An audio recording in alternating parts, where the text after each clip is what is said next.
Back in Japan, the air raids continue through May and June and July and August of 1945, but the Japanese government refuses to surrender, even though they know that there's no way they're going to win the war. After all, the rest of the Axis powers are done for. Germany has surrendered, Italy has surrendered. The public is just exhausted of war, and they can't take it anymore. Such destruction is just not possible on a daily basis.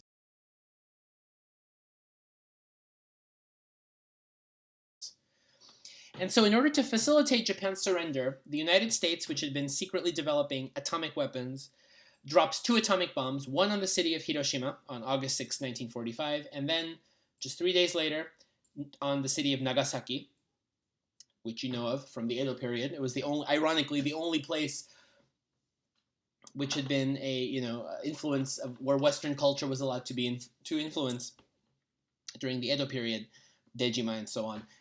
Ironic that that city was chosen as the second target of the atomic bomb. Actually, the original target was not Nagasaki, it was the city of Kokura, which is also in northern Kyushu. But it happened to be very cloudy that day, and so they couldn't see the target, and so they couldn't drop the second atomic bomb on the city of Kokura, so they moved on to Nagasaki because that was their plan B, and it wasn't cloudy there, and so they dropped the second bomb on Nagasaki 3 days later, August 9th, 1945.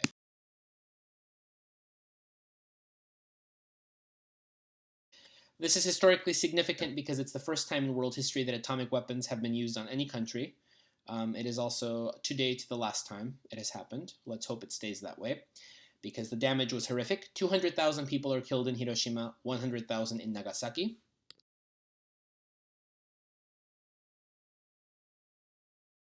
Okay. 80% of the buildings of Hiroshima were annihilated completely in the blast. How did people die? Well, most of them died in the blast immediately. They were the lucky ones because the survivors often died in the next few days when their skin was literally melting off their face and their body. And they were maybe lucky too because true horror came for the people who would die in the next 20 years or 30 years from radiation illness, cancer, and other such horrific diseases that were a direct result of the atomic bombing.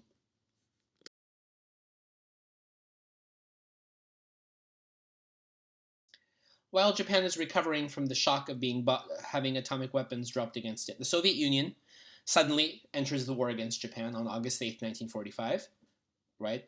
And immediately, very quickly, they attack Manchuria, Port Arthur, which the Japanese had taken from the Russians 40 years before in the Russo-Japanese War. Now the Russians have it back. And in this picture, you could see proud Russian naval officials rising a Soviet naval flag on Port Arthur, which they have regained after 40 years of Japanese occupation. And they even make it as far as into northern Korea. Okay, and the Japanese get very, very, very scared because they know that the Soviet army has a reputation for brutality. And so they said, it might be better to surrender to the Americans. I'd rather deal with them than the Soviets. This is the same strategy, by the way, that the Nazis had.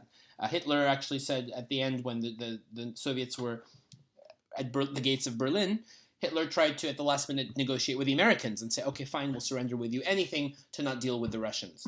That's not what ended up happening, and Germany was divided. Same thing now is happening in Japan. The Japanese get scared because they realize, we'd rather deal with the Americans after all, not the Soviets. The Americans are scared because they are afraid that the Soviets are going to just attack the Japanese main islands before they have a chance to do so. So it was a very, very surprise event, the Soviet Union entering the war, and this actually is a big turning point into convincing Japan to surrender.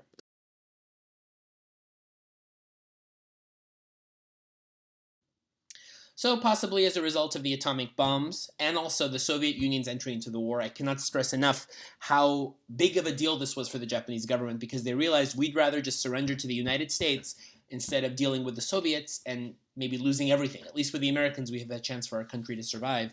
With the Soviet Union, we don't know. And so on August 15th, 1945, the Empire of Japan surrenders to the Allies. World War II has now over. Okay, this is called Victory over Japan Day, August 15th. And so Japan luckily surrendered before the main islands could be invaded. We don't know how many millions of people would have died. Both American and Japanese had the American army had no choice but to invade the Japanese islands. It would have been true destruction.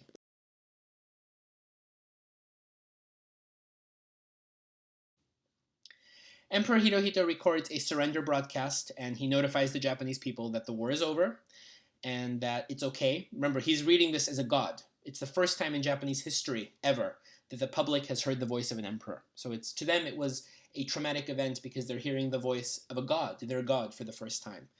And he tells them that Japan has lost the war and that they must accept think about the unthinkable, accept the unacceptable, and simply swallow the fate that they have accrued, and that they must accept whatever fate is awaiting them.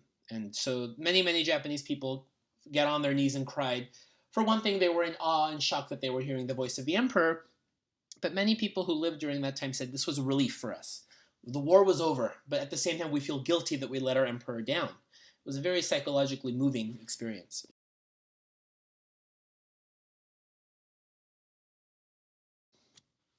And so the Japanese have lost the war.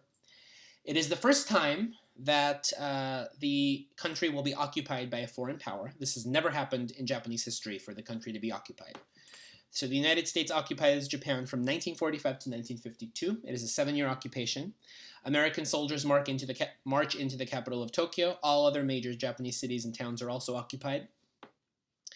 The occupation by the Americans of Japan was a lot more peaceful than in Germany. There was not a lot of rape and pillage, very little actually. Douglas MacArthur was very strict. There were, however, isolated incidents of murder. Oftentimes a GI would get drunk and would, shoot a civilian, or rape. Did happen more than we would like to admit, but it was not on the scale of Germany or Austria, where there was a lot more destruction by the occupying forces. It was a relatively peaceful occupation.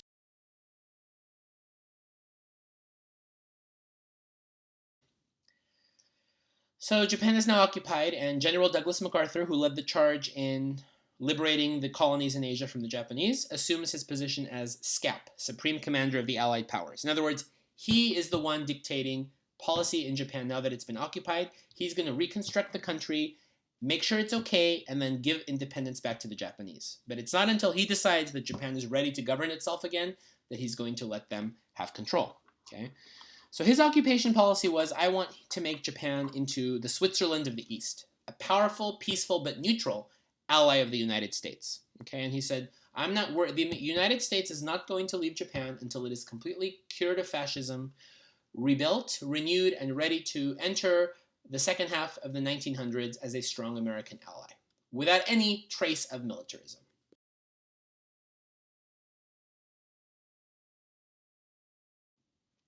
So the first thing to do was to get rid of the military, and that's what happened. The fascist leaders who were responsible for bringing Japan into war in the 1930s and 40s were tried for war crimes in an American trial. They were called the Tokyo trials. They lasted through the late 1940s.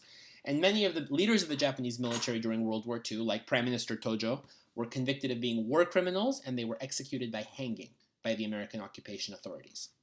This included him. Prime Minister Konoe, who you might remember was the descendant of the Fujiwara clan, he was going to be arrested for war crimes, but he committed suicide before the American troops arrived to arrest him. Many other war criminals and leaders were also arrested and either given very long jail sentences or executed by the Americans.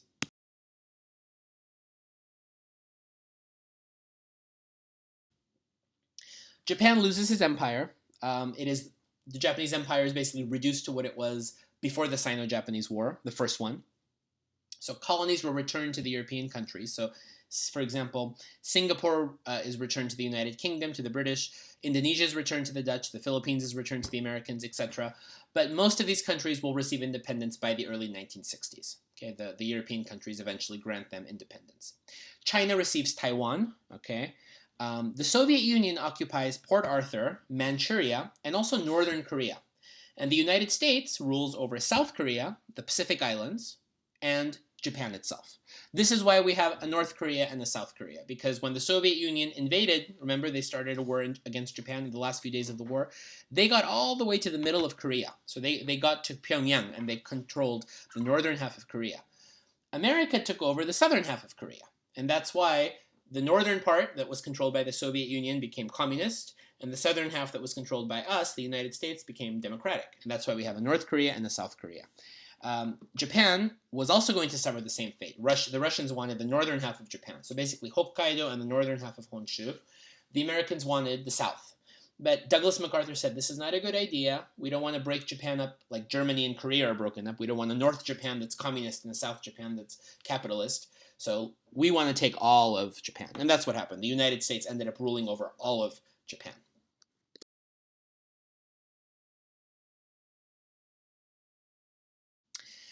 The first question that MacArthur had after Japan lost its empire was, what's going to happen to Emperor Hirohito? As you know, the imperial family has survived in Japan since ancient times.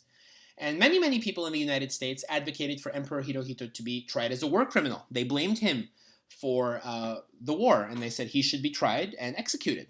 Others said, okay, fine, arrest him, just give him life in prison and end the imperial family. We don't want any more imperial family. Let's just make it a democracy like every other country.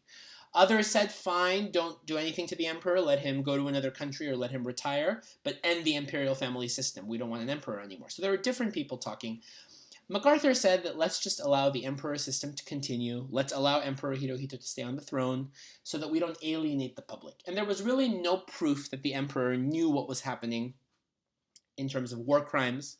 There are theories that state he did know about Pearl Harbor. Some people say he was very happy that Pearl Harbor happened. Others state that he was unhappy with the military and wanted the war to be over. It couldn't be proven, and so the emperor was allowed to stay on the throne, and the imperial family was allowed to continue.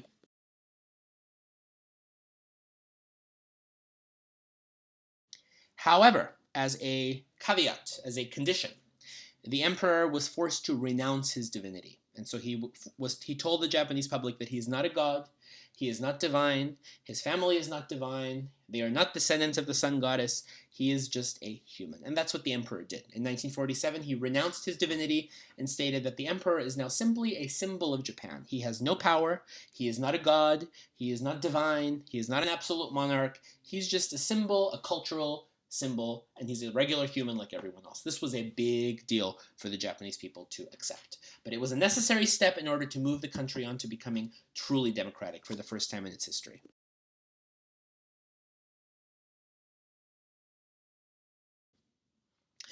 So the American occupation has two major objectives, demilitarization and democratization. And they went hand in hand and were number two, democratization, is a direct result of number one, demilitarization.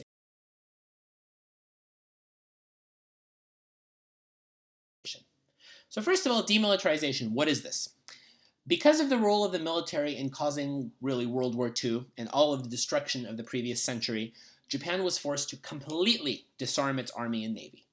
In other words, under the American occupation policy, Japan is no longer allowed to have any military, and if Japan is ever attacked by another country, the United States will take over defending Japan. In other words, Japan is no longer allowed to defend itself with an army or a navy. They're simply going to have to turn their fate over to the United States to defend them if Japan is ever attacked. Okay? So there's no more military. Also, any and all references about Japanese nationalism, militarism, its divine nature, etc., were completely banned from publication. This is due to very, very strict censorship laws that were passed by the American occupation authorities.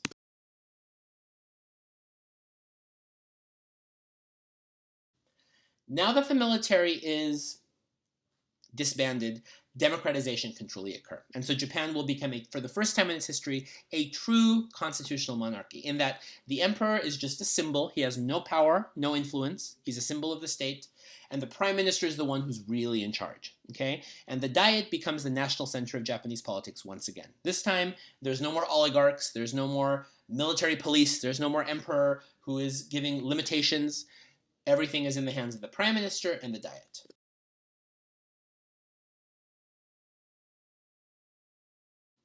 So political parties are allowed again, and this time all Japanese are allowed to vote in elections. Not just men, but women as well. So both men and women are granted the vote.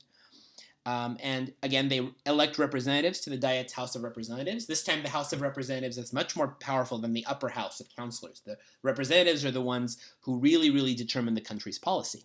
So what happens is the party with the most representatives who are elected by the people, whichever party has the most members in the House of Representatives, gets to choose their prime minister, who then enacts state policy. So it's a real democratic system because you elect representatives, the people, and whichever party has more representatives elected by the people selects its party leader by mandate to be the prime minister. So it's a true democracy now.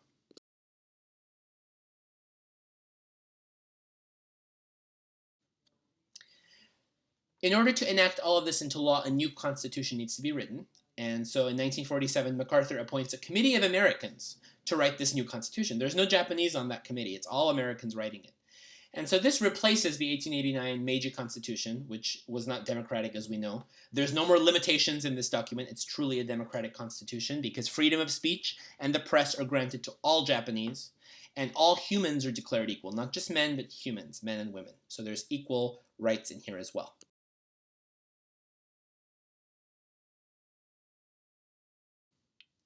And the reason that it is such a liberal document in respect to Japanese women is because Bitsuroda Gordon, who was very young, she was a young American woman who was on the committee to write the Constitution, she wrote a clause in the Constitution stating that equal rights need to be given to Japanese women as well as men. And this is the first time this has ever been done in Japanese history, where women are in an official document given true and equal rights to men.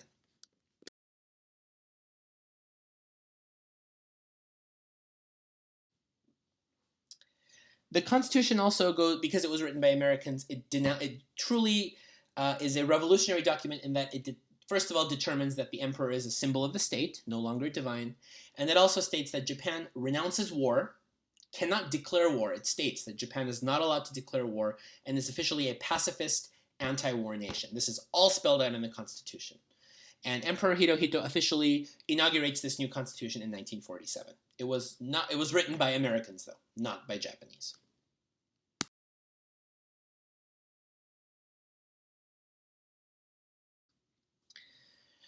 There were other economic reforms by the American occupation, I'm sorry. The Zaibatsu conglomerates, we talked about them in the Taisho period, who had so much money and wealth, were basically seized by the occupation because a lot of these Zaibatsu conglomerates had connections to the underworld, to the military authorities, the fascist authorities, so all their money was seized by the Americans and was redistributed.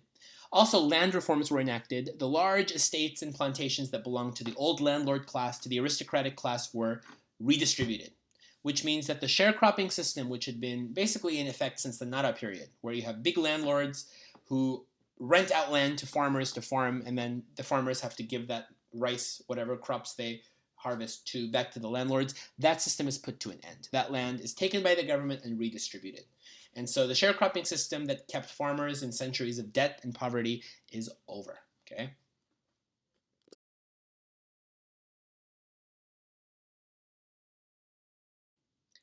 So by 1952, Japan has freedom. It has a democratic system, a constitutional monarchy, and a constitution that's a real constitution this time. And within just 7 years, the Japanese cities are back, rebuilt. There's still some rubble here and there, but so much progress had been made. This is a picture of Tokyo in 1952. You wouldn't know that just 7 years before the entire city had been destroyed. People's lives were getting back to normal. People were happy again. The war was over and they were rebuilding their lives.